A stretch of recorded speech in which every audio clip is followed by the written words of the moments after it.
কেউ পায় না রে, বিনা কার্যে ধন উপার্জন কে করিতে পারে, বিনা কার্যে ধন উপার্জন। গুরুগত না হইলে প্রেমের প্রেমিক না হইলে, গুরুগত না হইলে প্রেমের প্রেমিক না হইলে সে ধন কেউ পায় না রে, বিনা কার্যে ধন উপার্জন কে করিতে পারে, বিনা কার্যে ধন উপার্জন।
গুরু ভালো না হইলে প্রেমের প্রেমিক না হইলে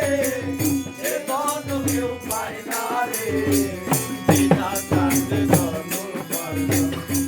করিতে পারে বিনা কান্দে